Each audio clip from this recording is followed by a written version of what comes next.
Hola a todos, bienvenidos a un episodio más de Penguin Podcast Colombia, donde nos vamos a sumergir en el mundo de los libros. Yo soy Raquel. Y yo soy Maristela y juntas tenemos un podcast que se llama Dos Cabras Locas y estamos muy emocionadas de estar acá en este espacio. Nos encontramos con Lina Martínez, autora del libro Felicidad, ¿cómo entenderlo? ¿Por qué la queremos? ¿Es posible alcanzarla?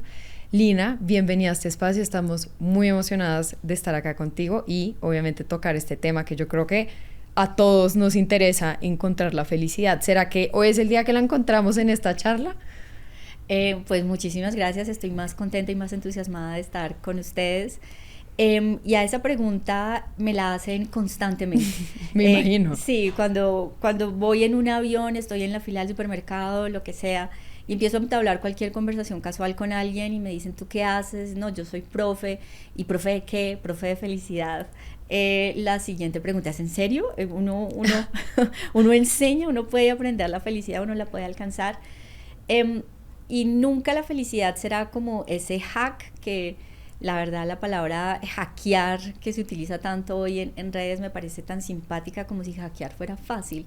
Un hacker no hackea nada con un tip sencillo, pero la felicidad sí es algo, si uno deliberadamente lo busca, lo emprende.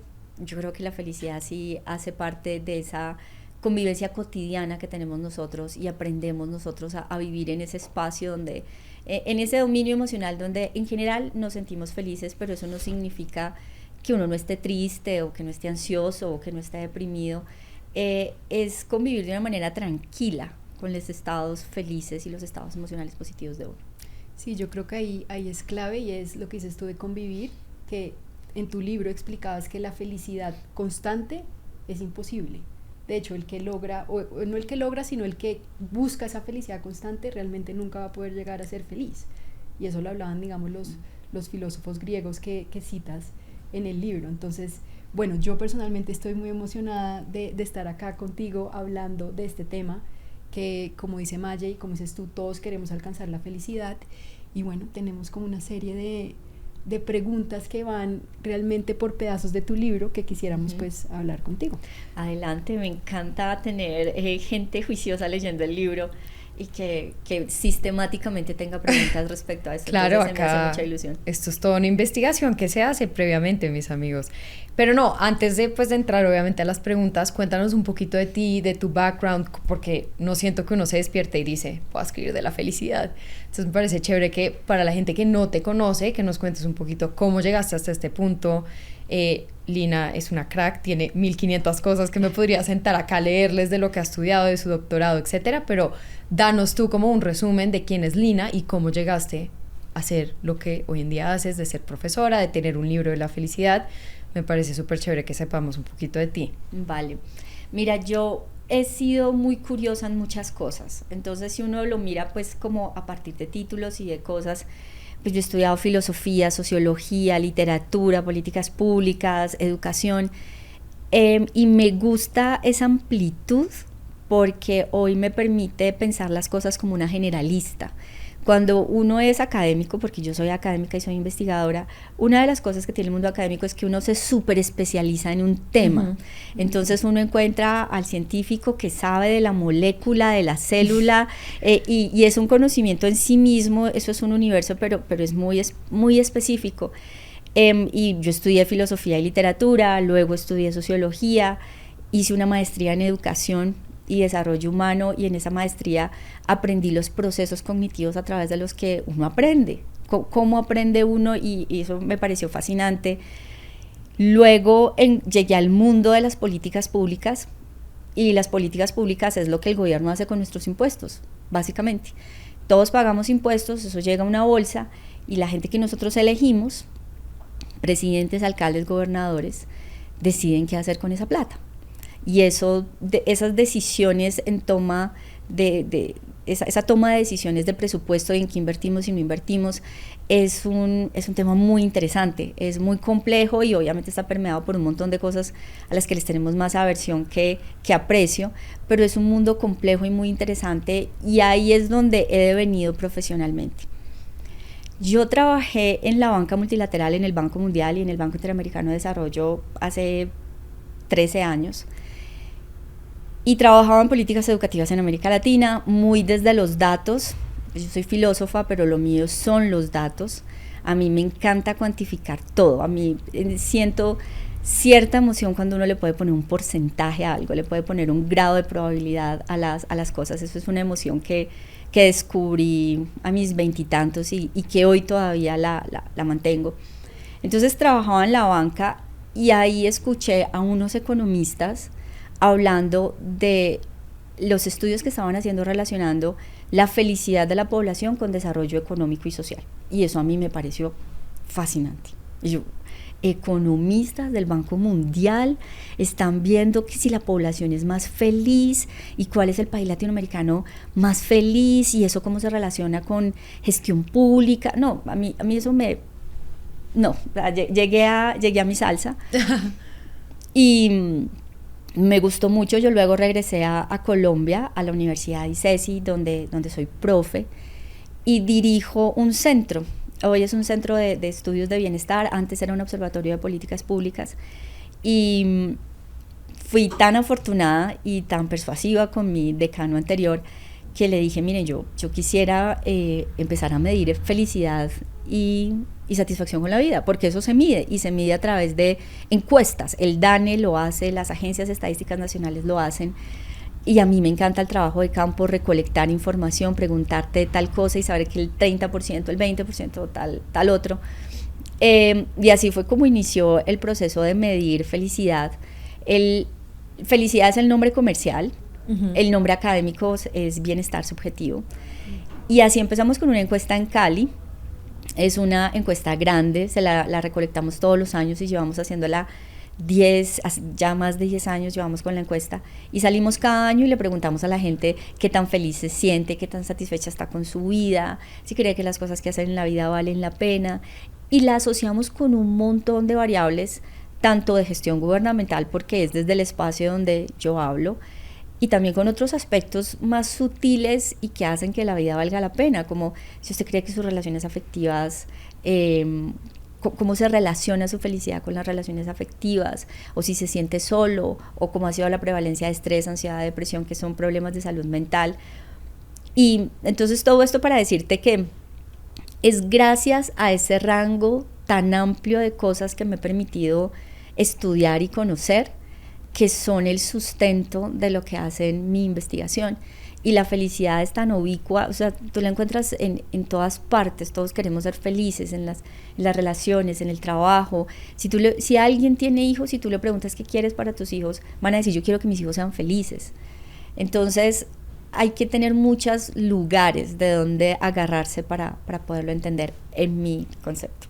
No, eso está muy chévere todo lo que dices y amo como que todo lo que ha pasado en tu vida te llevó precisamente como a este libro y antes de que empezáramos a grabar nos contaste que te demoraste 10 años en como todo lo que hiciste y claro, es como la historia de tu vida y todo lo que investigaste.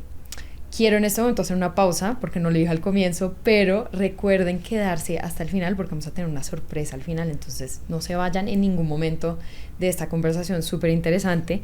Pero bueno, ya entrando en materia, Lina, tú citas un estudio en el libro que para mí fue como un antes y un después en el libro, o sea, yo paré, como que yo estaba en el libro y yo paré y le dije a Raquel como, ¿qué está pasando? Y es que, y seguro nos hablarás un poquito más tú del estudio ahorita, que el 50% de la felicidad se define por genética. Y para mí esto fue súper impresionante porque tú también hablaste de una estudiante que decía como a mí genuinamente me cuesta un poco ser como positiva y como ponerle buena actitud y yo a veces siento que en la sociedad de hoy en día tenemos un poco esta narrativa de échale ganas, sí, como sonríe y solo sé feliz y como que las cosas se te van a dar. Y la verdad, esa estadística me hizo sentirme pues mejor a mí porque yo también siento que naturalmente yo no soy como la persona más optimista del planeta.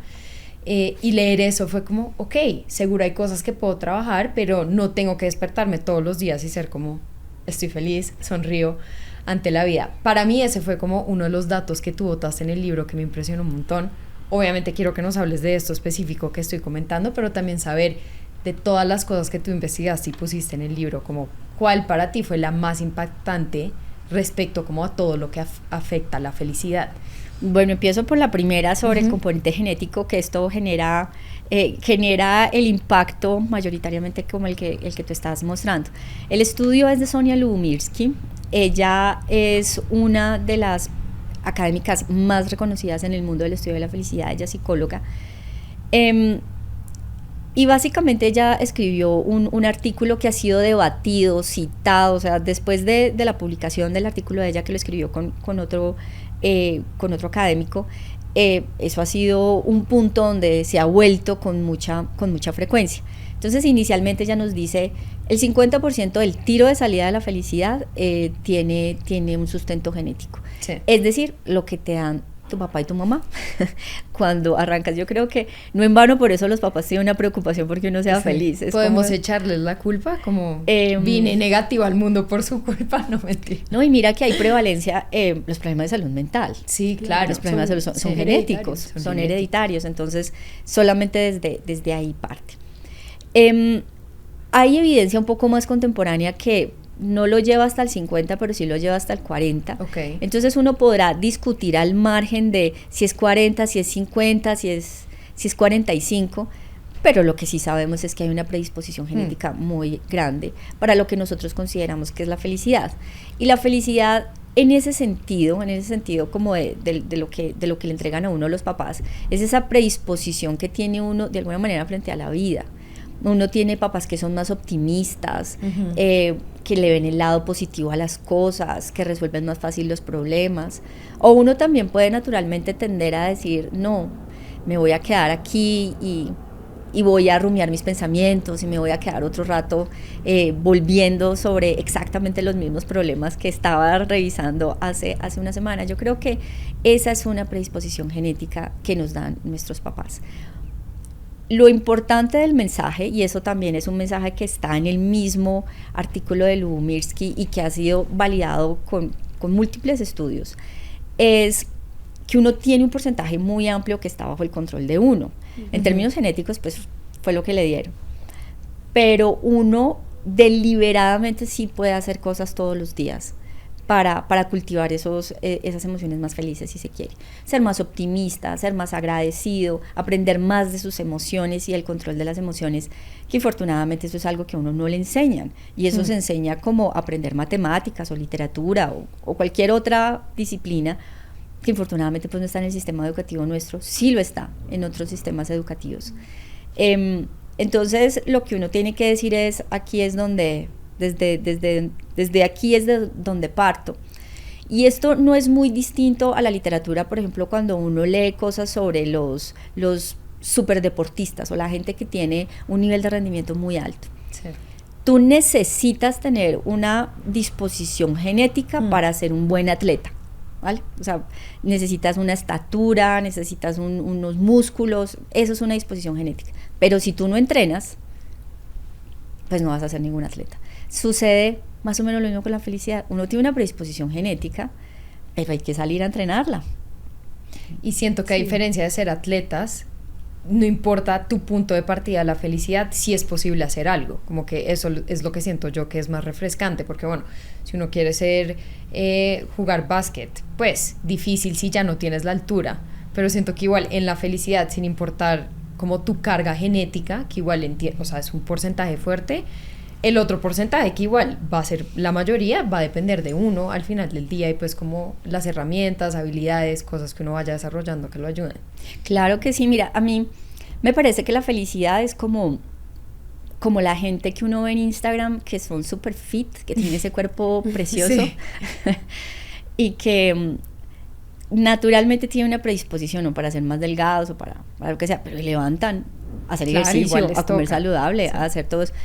Que hasta dónde llega uno, hasta dónde está dispuesto uno a hacer el ejercicio, ¿vale? ¿Cuánto tiempo estoy dispuesto a dedicar a esto? En algún momento de mi vida, y en ese momento de mi vida donde yo me sentía muy insegura sobre mi cuerpo y sobre mi autoestima, en algún momento me puse así con esa lógica fit, hacía un montón de ejercicio, estaba en un montón de vainas, y era difícil ver como ese punto donde uno dice, ya me estoy viendo marcada, me estoy viendo fit, pero había que hacer tanto para llegar ahí tanto trabajo, tantas horas en el gimnasio, tantas renuncias en lo que me tenía que comer o no comer, que en algún momento yo me dije, mí misma, esto es algo que yo quiero, esto es un tipo de trabajo que yo quiero hacer y aquí está la inversión de mi tiempo, mi energía y mis recursos. Y ahí me dije, no quiero. Entonces creo que eso es una pregunta que es válida para cualquier otra cosa, empezando por la experiencia de esas emociones positivas que uno tiene todos los días, que no necesariamente tienen que ser felicidad, porque la gente tiene una concepción de que ser feliz es estarse riendo todo el tiempo, nunca estar triste, y a mí eso me parece hasta extraño. Me imagino uno todo el tiempo contento, todo el tiempo sonriendo, eso es incómodo, o sea, no tendría sentido. No lo tiene. Sí, lograr, pues, uno todo el tiempo estar positivo, ¿no? No, hay momentos en que no, hay momentos en que tiene que llegar la ira, el estrés, la ansiedad, todas las otras cosas que no solamente le muestran a uno lo chévere que es sentirse bien, sino que también es en ese espacio donde uno construye el carácter. Uno no crece emocional y personalmente en ausencia de conflicto o en ausencia de problemas. Sí. Eso en la cabeza, que a todo mundo le quede grabado. ¿Tienes la primera lección, Raquel, de Lina? Episodio. Hay que convivir con las emociones. Todas, y aprender a convivir con ellas, todas. De hecho, eso se llama hemodiversidad. Entre más emociones uno experimente, mejor, más feliz es uno. Yo les digo a mis estudiantes, y esta metáfora me gusta, uno está todo el día en un péndulo emocional. Supongo que usted hoy se levanta súper contenta, pero le llega un email que es muy estresante, ¿vale? La resiliencia emocional es si uno se queda en ese email. ¿Cuántos minutos, cuánto tiempo, cuántas horas le vas a dedicar a lo que sea el mensaje estresante que te está dando ese email? La resiliencia emocional vuelve y te trae y te dice, bueno, lo resolveremos, trabajaremos, qué acciones tengo que tomar, qué decisiones tengo que hacer, qué tengo que ejecutar para que eso se resuelva y no quedarte ahí. Pero uno va y vuelve en un péndulo emocional todo el día. Uno no se siente igual todo el tiempo. Okay, uno solamente durante un día, momentos que son mejores, otros momentos que no son tan buenos, y uno no es consciente de eso, y en general pesan más los negativos que los positivos. Uno le da mucho más valor, además porque las emociones positivas se sienten más en el cuerpo. O sea, la ira, uno sabe cuando tiene ira, pero uno no sabe cuando está contento. O sea, esa señal corpórea es como que, pues sí, estoy bien, pero sí sé cuando tengo rabia o cuando estoy ansioso, eso se siente. Sí, hay algo interesante y es lo que hablabas de la resiliencia, que eso es algo que uno lo tiene que construir, como decías. Entonces yo creo que la cifra del 50% de que es genético, es a mí personalmente como que le ayuda a entender como, bueno, de pronto no hay nada malo conmigo porque yo naturalmente soy negativa, sino que realmente es algo que yo vengo y depende de mí, pues tener y trabajar esa resiliencia. Sí, y creo que eso es súper importante, uno tiene agencia en la felicidad y en la vida. O sea, la vida no es una cosa que le acontece a uno, la vida es algo que uno permite que suceda y en la que uno tiene un rol muy importante en determinar cómo pasa. Y a mí me parece que la gente no es del todo consciente en eso. Y eso va mucho más allá es que hablar de felicidad y todo esto no termina llevando unas líneas tan sutiles con discursos mediáticos de redes sociales y de camisetas rosadas con arcoíris, que a veces como que siento que voy a llegar ahí y yo misma me pongo el freno de mano, porque no es la forma en la que yo quiero entregar el mensaje, ¿vale? Yo hablo de la felicidad desde un espacio muy distinto, pero cognitivamente uno tiene capacidades que son inimaginables. Lo que pasa es uno poder entender que esas capacidades realmente existen y que uno las puede poner al uso del beneficio que uno tiene, no simplemente como aquí me voy a quedar y la vida sabrá qué hacer conmigo. No, aquí estoy y yo tomo decisiones frente a lo que yo quiero que pase en la vida. Me gusta eso, tenemos agencia. Otra cosa siento que Lección necesito 2. como anotar todas las lecciones que Lina nos está dando en este momento. Vas a ir de acá como tienes agencia ante la vida. Sí tenemos. Pero bueno, hablaste de las redes sociales y yo siento que ese es otro punto que para mí fue el antes y después, leyendo el libro, las redes sociales. Yo siento que de pronto las redes sociales le pueden llegar a uno a usurpar la felicidad o intentar fomentar esa felicidad. Tienes una cifra súper interesante que hablas que si un joven gasta más de 3 horas en redes sociales, su probabilidad de tener un episodio de suicidio aumenta en un 35%. Uh-huh. Y yo quedé como, qué locura, porque las redes sociales están en todos lados y hay equipos detrás de las redes sociales para que uno cada vez gaste y gaste y gaste más tiempo. Entonces quería preguntarte si tú en algún momento de tu vida has tenido que lidiar con esos sentimientos de estar, no sé, gastando mucho tiempo en redes sociales y cómo más o menos lo pudiste combatir. Mira que me encontré un email que les envié a unas amigas. Uh-huh. Hace muchos años, yo me fui a hacer el doctorado a Estados Unidos y estando en Estados Unidos les mandé un correo y les dije, hay una cosa súper chévere que se llama Facebook. Eso fue en el 2007 o algo por el estilo. Entonces yo entré a Facebook y en ese momento Facebook, uno si viajaba y ponía 100 fotos y se tomaba 100 fotos, uno subía 100 fotos. Sí. Y Facebook era muy reducido. Yo que estaba viviendo fuera del país, era el lugar donde yo ponía fotos y mi familia ponía fotos y mis amigos ponían fotos, entonces uno veía fotos. Uno realmente era como... a mí me tocó el tiempo donde uno iba a hacer visita a la casa de alguien y le sacaban un álbum de fotos. Sí, entonces sí. Era la versión digital del álbum de fotos cuando uno iba a hacer la visita. Era muy entretenido el espacio de las redes sociales. A mí me gustaba mucho eso, sin decir que gastara mucho tiempo, porque además a mí las redes sociales me llegaron cuando estaba haciendo un doctorado, cuando tenía otro tipo de prioridades. Estaba en otro momento de la vida. Pero sí he visto con mucho interés cómo las redes sociales han modificado muchos de nuestros comportamientos, y en particular los de mis estudiantes. Yo escribí este libro porque empecé a dar una clase de felicidad y bienestar a mis estudiantes durante la pandemia. Yo enseñaba políticas públicas, evaluación de políticas públicas, y esas eran herramientas para que mis estudiantes eventualmente algún día trabajaran en la banca multilateral o trabajaran en gobierno, en el Departamento Nacional de Planeación o algo por el estilo. Pero con la pandemia, la mayoría de mis estudiantes están finalizando la universidad. Entonces nosotros tuvimos clase un día presencial y a la siguiente semana estábamos conectados de manera virtual. Entonces cuando nos conectamos en esa primera vez de la clase virtual, les pregunté a ustedes cómo están. ¿Cómo están viviendo esto? E imaginen que ustedes están en el último semestre de la carrera y les cae la pandemia. Entonces era, ¿dónde voy a conseguir empleo? Yo me iba a ir de intercambio, tenía otros planes, mi papá perdió el empleo, tengo a mi abuela enferma. A mí en ese momento me pareció absolutamente irrelevante seguir hablando de políticas públicas. O sea, era como... no es el momento. Sí, este no es el lugar para hablar de eso. Entonces, yo empecé a darles clase de lo que yo investigaba, que era la encuesta que les mencioné que hacíamos en Cali, y entonces lo primero que hice fue de alguna manera empezar a desmitificar lo que ellos creían que era la felicidad, empezando por el dinero, empezando por el éxito y empezando por lo que ellos ven en redes sociales, y no solamente mis estudiantes, lo que nosotros vemos en redes sociales todo el tiempo. Primero, creo que uno tiene que saber que cada vez que uno entra a redes sociales, uno está haciendo una comparación inconsciente. En atributos, en belleza, en plata, en viajes, en capacidades, en intelecto.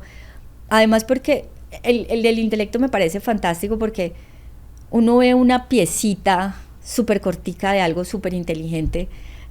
Súper inteligente, o sea, esta persona es capaz de botar datos de este nivel cada vez que habla. No, esto es un lugar muy curado. Las redes sociales son un lugar muy curado donde cada uno de nosotros ponemos nuestra mejor versión posible. Mis estudiantes se gastan en promedio barato 7-6 horas diarias en redes sociales. Es loco. Es barato. O sea, yo tengo prendido en el celular las horas que gasto al día y yo no podía creerlo. Yo decía, el mismo tiempo que duro trabajando me la paso en el celular, entre WhatsApp, Instagram, cuando me meto a X porque no sé, hay algo de política que quiero revisar. Y también Raquel y yo a veces entramos en unas dinámicas donde uno se estresa, o sea, cuando pasa algo en el país, entonces uno como que empieza a enloquecerse y se mete a ver los comentarios. Nosotras que estamos en redes, ha sido un trabajo difícil de ¿qué puedo mirar? Tenemos que filtrar muchas cosas, porque no faltan los malos comentarios de eres fea, bueno, hay tantas cosas, como que a mí las redes me generan en verdad en este punto tantas emociones que yo tengo que hacer un esfuerzo consciente para no meterme y no estar obsesionada revisando, es muy loco. Y que tú digas 7 horas, o sea, si uno cuantifica lo que eso significa en la vida, no, es la mitad, es la vida de uno. Un tercio de tu día. Es que eso era lo que yo le decía a Maya el otro día, y uno trabaja 8 horas, duerme, pues dicen que uno debe dormir entre 7 y 8 horas, y te quedan 8 horas para comer, bañarte, para ti, y uno se está gastando 3 a 7 horas, entonces todo tu espacio para ti está dedicado a un espacio, que no está mal, porque también las redes sociales ayudan a conectar personas, uno puede llegar a aprender cosas, pero inconscientemente, yo creo que lo que acabas de decir de la comparación, ahí está, y eso mentalmente a uno lo puede de verdad afectar. Yo le digo a mis estudiantes varias cosas. Primero yo les digo, imaginen que ustedes gastaran 7 horas diarias en algo, en aprender idiomas. ¿Cuántos idiomas habría? ¿Cuántos idiomas serían? No, yo sería un genio. Sí, o sea, si utilizaran ese espacio en otra cosa. 1, 2, esos son sus consumos. Entonces, ¿ustedes de qué pueden hablar? Les digo, hagan de cuenta que ustedes están cortejando a una chica y van a salir con esa chica. Y uno habla de lo que consume, uno habla de las películas que ve, de los lugares a los que visita, los restaurantes en los que come. Y si uno se pasa 7, 8 horas en redes sociales, esos son tus consumos. Y los consumos de redes sociales son consumos muy chiquitos. Entonces, son consumos de 10 segundos. ¿Cómo puedes construir hiladamente? ¿Cómo puedes construir la textura de algo que tú conozcas de a 10 segundos en 10 segundos en un video? Y sobre todo asumiendo que los contenidos que tienes en redes sociales, pues sigues cuentas solamente de genios o de gente que entrega información. La mayor parte de los consumos que uno tiene en redes sociales son gaticos cantando, son animalitos, memes, gente cayéndose, cosas de ese tipo. Entonces, pensar que eso también es el tapete que uno está construyendo frente a lo que uno consume y de lo que uno sabe, sí, y de lo que uno es capaz de hablar, porque desde ahí es donde uno empieza a construir su conocimiento. Entonces, yo les digo a mis estudiantes, sean cuidadosos con eso. Y otro pedazo es que el cerebro no necesariamente sabe de estadísticas. Entonces, uno nunca sigue a nadie que uno crea que está peor que uno. Uno wow. sigue a Shakira, uno sigue al que ha vendido muchos sí. libros, al que tiene un avión privado, o sea, uno sigue a los amigos, pero tú no estás buscando a alguien que en tu percepción y en tu lógica no esté por encima o no está haciendo algo que te inspire mejor de lo que aprendas, porque las redes sociales tienen un elemento aspiracional muy grande. Claro. O sea, tú sigues a alguien porque quieres aprender algo de esta persona. Entonces, cuando tú miras el feed de lo que tienes y la gente a la que sigues, uno sigue gente que hace parte del 0,00.1% del mundo. Pero si tú entras a redes, ves 7 horas de redes sociales, pues tener un avión privado, eso es como muy fácil. O sacar películas que vendan no sé cuántos millones, pues es como muy fácil. Entonces, bajo ese umbral, pues cualquier cosa que uno consiga es irrisorio, es insignificante, o sea, eso, y ese tipo de comparaciones, porque esas son las comparaciones con las que uno entra todos los días a redes sociales, y es una comparación muy extensa, o sea, todo el día uno se está comparando. Las redes sociales son fantásticas, yo hoy las uso, propósito del 2025 fue como entrar en forma a las redes sociales porque yo quiero que mi libro se lea, y para que se lea pues hay un canal enorme que es las redes sociales, y muy a pesar de mis aprensiones y de sentir que estaba haciendo el ridículo y yo qué voy a decir y quién me va a ver, y hoy a pesar de todas las herramientas que yo tengo, bueno, hay alguien que me maneja las redes, gracias María Paula, te amo, pero uno empieza a obsesionarse con el like y con cuántos me siguen, es impresionante, o sea, yo me veo a mí misma en eso y yo, a ver, Lina, ¿qué pasó Lina, acá? Pero, por favor. Lina, a ver, contrólate. Reflexiona, Lina. Sí, reflexiona lo que tener un seguidor más, un seguidor menos, pues eso realmente al final del día, pues...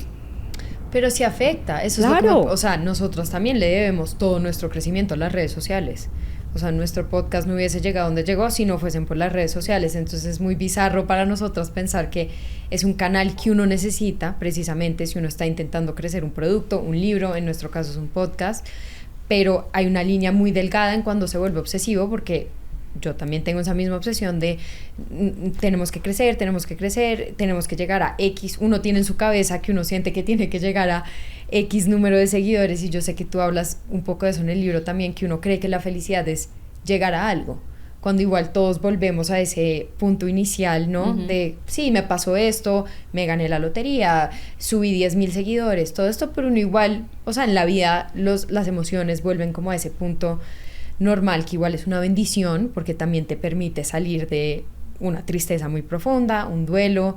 Entonces es como uno cree que siempre va a llegar a algo con las redes sociales, que siento que eso es lo que más genera, y es como que angustia. A mí por lo menos yo digo, bueno, nosotras creo que crecimos, o sea, nos tocó Facebook y todo esto ya ¿no? Como a una edad sí, que uno más o menos tenía como madurez, y aún así a mí me afecta las redes sociales y siento que tengo un poquito una obsesión, como que me controlo para no estar ahí. Yo digo, las generaciones más jóvenes, no me imagino, yo no me imagino haber tenido Instagram a los 8 años, lo que eso lo hubiera hecho a mi autoestima.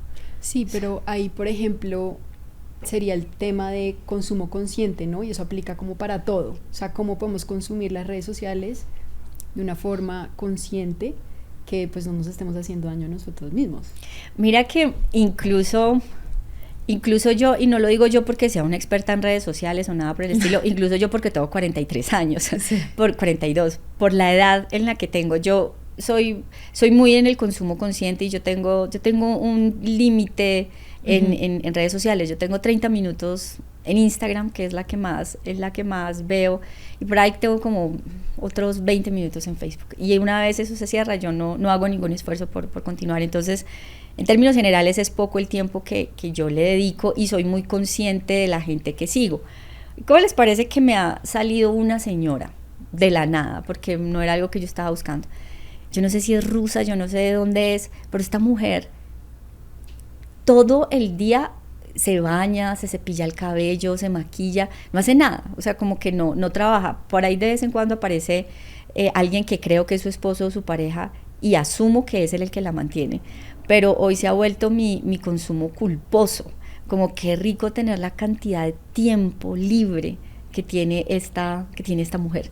Entonces, a pesar de que uno pueda hacer como una curaduría muy detallada de lo que uno hace, también está el aspecto emocional de lo que uno se siente atraído. Yo no escogería deliberadamente, yo no hubiera escogido una mujer rusa que se paseaba por su casa en pijama todo el día alimentando a su perrito y haciéndose mascarillas. O sea, ese no sería el contenido que yo escogería, pero es el contenido que emocionalmente me hace sentir bien. Entonces yo me puedo poner a ver reels de esta mujer, y cuando me doy cuenta se me pasaron los 30 minutos solo viéndola a ella con esa abundancia de tiempo en las manos, y al final del día cerrando y sintiendo envidia, como qué rico poder tener esta cantidad de tiempo en mis manos. Entonces no es solamente el acto deliberado racional, uno también tiene que ser consciente de las emociones que eso le genera el contenido que uno está persiguiendo. Sí, no, es verdad. Y hablando de las emociones, hablemos del amor. Del amor. El amor, yo siento que es un tema que nos encanta a todos. Hemos visto en nuestro podcast, cada vez que hablamos de amor, son como de los episodios más escuchados. Tú hablas mucho, pues, como de la importancia de las relaciones en el libro, que a mí me pareció súper interesante. Personalmente, yo era ese tipo de persona que era como, uno no necesita a nadie, y yo y soy una mujer independiente. Y después se casó mi hermana y mi mejor amiga al mismo tiempo, y yo dije, momento, esto como de tener una pareja a largo plazo puede que sí tenga algo de ciencia de que de pronto la gente que tiene pareja es más feliz. Y para mí, que nuevamente dije, siempre me las di como de mujer independiente, no necesito un macho. Ahora digo como, no, un momento, yo sí quisiera como construir mi vida con alguien, y estamos hablando contigo que nos estabas contando que estás emparejada. Quiero que nos hables del amor, o sea, en tu vida, cómo ha sido como algo que ha contribuido a tu felicidad de pronto, y cómo crees que nosotros, los demás, podemos cultivar esto para encontrar amor y sí ser felices. Agregar el amor a la felicidad, que esas vainas tienen que estar conectadas sí o sí. Pues no sé por dónde agarrar esta conversación porque tiene muchas aristas y son aristas todas muy interesantes. Pero vamos a empezar con la ciencia, que ese es mi lugar más familiar. Aquí y en donde ustedes quieran, la evidencia y la ciencia muestra que la gente emparejada es más feliz. Y eso puede ser matrimonio, puede ser cohabitación, puede ser la forma en que cualquier persona lo manifieste, pues cualquier persona lo puede operacionalizar de una manera distinta. La gente que está emparejada, pero está felizmente emparejada, porque estar en una mala relación eso es un detrimento a la felicidad por donde tú lo mires. Son personas incluso que experimentan menos dolor físico cuando están enfermas. Eso lo tenía anotado. Porque... Y es que el amor funciona de muchas formas. Y entonces aquí ya me voy al asunto del amor. El amor cambia y se transforma dependiendo el punto en el que uno está en una pareja y el punto en el que uno está en la vida. Entonces, el amor romántico, que es el que se nos lleva la mayor parte de los consumos mediáticos y de las historias de amores, ese enamoramiento, el subidón, como le dicen los españoles, que realmente es una intoxicación química de un montón de cosas que uno siente por el otro individuo, y realmente uno no es que sea muy racional en ese momento, y es más, creo yo que es más el milagro estadístico químico de uno encontrar a alguien con quien tenga esa afinidad. Porque uno puede conocer mucha gente, pero uno no encuentra esa paridad química con todo el mundo. Entonces creo que ese momento del amor es el con el que estamos más acostumbrados, porque es el de contenido mediático. Los que hemos visto Sex and the City, por ejemplo, y todo lo que ha salido después de Sex and the City, todo eso sucede alrededor de la cantidad de emociones que hay. Una cosa fantástica del amor es que le amplía a uno mucho el rango emocional. Uno enamorado es cuando siente celos. Si uno no está enamorado, es muy loco. Sí. Uno tranquilo, pues con un amigo, pues que se los va a sentir, o sea, entonces el amor te extiende y te expande muchas. Te hace sentir de todo. De todo, y te hace sentir de todo, y te hace sentir de todo en aspectos muy extremos. Algo que yo veo hoy con las generaciones más jóvenes es que cada vez son como más asexuales, entran menos a relaciones. Esto se ve mucho en Corea del Sur y en Japón. Claro. Y a mí me parece que eso es una pérdida. No solamente por el rango emocional que uno experimenta, sino también porque es que uno crece en una relación. Uno crece montones. Yo creo que cada pareja que yo he tenido en mi vida ha venido a enseñarme algo. Y ese algo es venir a controlar, a entender, a experimentar emociones en mi vida. Entonces eso ha sido chévere. Entonces está ese pedazo pues del subidón, y ese subidón baja dependiendo, la ciencia lo ubica en algún lugar entre los 2 meses a los 2 años, los años, pero 2, 3, pues, o sea, yéndose muy, muy lejos, a los que les va muy bien. Pero luego el amor se transforma. El amor empieza a ser una cosa distinta, y creo yo que es más un amor de compañía, de solidaridad, y creo que ahí no están las discusiones mediáticas. Uno no ve, o si uno ve una película o una serie donde la gente tiene la estructura que da una relación estable, y es que yo me voy, trabajo, vuelvo, estás acá, y contigo suplo mis necesidades cognitivas y emocionales, y tengo con quien hablar, y tengo con quien ir a hacer el mercado, eso suena al punto del aburrimiento. Como que pereza, eso no es lo que yo quiero es sentir ese enamoramiento, pero yo creo que ahí es donde se construye intimidad y se construye otro tipo de relaciones. Hoy, con las diferentes formas en las que tenemos que se manifiestan el amor, el poliamor, los abiertos, la cantidad de cosas posibles que hay, que la celebro de alguna manera, porque eso es una forma distinta de entender las relaciones de pareja. Las relaciones de pareja siempre han sido, y hasta hace muy poco, siempre han sido, nos casamos y nos casamos para toda la vida y estamos juntos y no admitimos otro tipo de cosas, pero eso es pensar que ni uno crece ni que el otro crece, y uno crece y pueden crecer en direcciones distintas, y también es el desconocimiento de que uno le puede ofrecer a la otra persona y a su pareja muchas cosas, solidaridad, compañía, lealtad, amor, cariño, pero uno no le puede ofrecer novedad. Hay un momento en que la novedad desaparece. Sí, claro. Entonces, creo que hoy tenemos unas conversaciones distintas sobre las relaciones de pareja. A veces me parece que son muy extremas. Yo no entiendo la vuelta de los poliamorosos que pueden 6 salir todos juntos a comer. Eso me parece que es una complejidad emocional que por lo menos pues a la que yo no me quisiera ver expuesta, pero creo que hoy estamos mucho más abiertos a tener conversaciones distintas de qué es lo que esperamos de una relación de pareja, y también somos más conscientes de que la pareja uno la tiene que solucionar todo.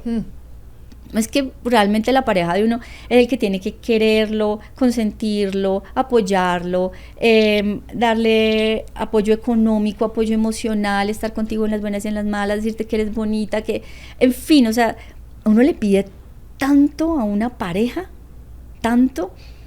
En estos días estaba escribiendo algo y encontré unas estadísticas, estaba leyendo sobre las redes de apoyo que todos construimos.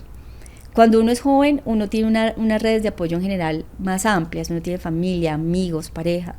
Cuando uno va llegando al matrimonio, las redes de apoyo se van disminuyendo, o sea, uno sigue teniendo amigos y sigue teniendo personas en la vida, pero las demandas que tiene el amor, porque el amor demanda mucha presencia física. Entonces las demandas que va teniendo el amor, y luego si hay una familia, pues esa red de apoyo se va disminuyendo. Entonces cuando una persona no está casada, no tiene hijos, entonces sale el viernes por la noche y conversa con un colega del trabajo, y se ve con las amigas, y se ve con la familia, y tiene trabajo con la pareja. Pero cuando llegas a la vida de pareja, como que todo el tiempo es la pareja. Cuando uno tiene diversidades emocionales, cuando uno tiene apoyos distintos, pues entonces uno habla con los amigos, con la amiga, con el colega, con y tú llegas a la casa con menos necesidades emocionales. Claro. No, es así. Es sí, así. No, eso, en verdad, si se van a llevar algo, sí vale la pena construir con alguien a largo plazo. Yo, entre más he ido creciendo, me he dado cuenta. Pero bueno, siento que estamos llegando al final de esta fabulosa entrevista, que yo creo que nuevamente podríamos estar acá horas hablando. Ya para terminar, queremos hacer una dinámica que hemos hecho en nuestro podcast que se llama Fast Five para conocer a Lina. Okay. Entonces vamos a hacer 5 preguntas rápidas y tú, o sea, respondes con una palabra, una pequeña frase. A la cabeza. Vale, dale, Raquel. Listo, la primera. Un libro que todo el mundo debería leer, aparte de, obviamente, Felicidad. La vegetariana. Me encantó. La vegetariana. Bueno. Siguiente pregunta. Mantra favorito que te repites todos los días. Hay varios, pero yo me quedaría con I got this. Yo puedo hacerlo. Sí. Lugar favorito en el mundo. Mi casa. ¿Tu casa? Sí. Qué lindo. Tenemos esta que es bocadillo con queso o brevas con arequipe. Ay, Dios. Brevas con arequipe. Brevas con arequipe. Sí. No, yo sí soy el bocadillo con queso, es mi vida. A mí no me gusta el arequipe, lo cual es raro para ser una colombiana que no le gusta el arequipe, pero el bocadillo con queso es mi vida. Y nuestra última pregunta es: ¿cuál es tu hábito favorito para fomentar la felicidad? Meditar. Sabía que ibas a decir eso. Sabía. Está en el libro. Está en el libro, es el último apartado del libro. Exacto. Sí. Bueno, oigan, creo que nos llevamos muchísimas enseñanzas el día de hoy. Dije que había una sorpresa al final, y sí, vamos a estar dando 3 libros de Lina firmados por ella, así que respondan, o sea, manden a Penguin, a la cuenta de Penguin Colombia, respondan qué es la felicidad para ustedes. eso sería todo por el día de hoy. Gracias, Lina, por asistir a este espacio. Gracias, Lina. A ustedes, encantada de estar acá, encantado de hablar con su audiencia, con las personas que nos están viendo. Y nada, muchas gracias por la oportunidad de hablar de felicidad, que es un tema que me encanta y súper recomendadísimo mi libro. Claro. Gracias, chao. Chao.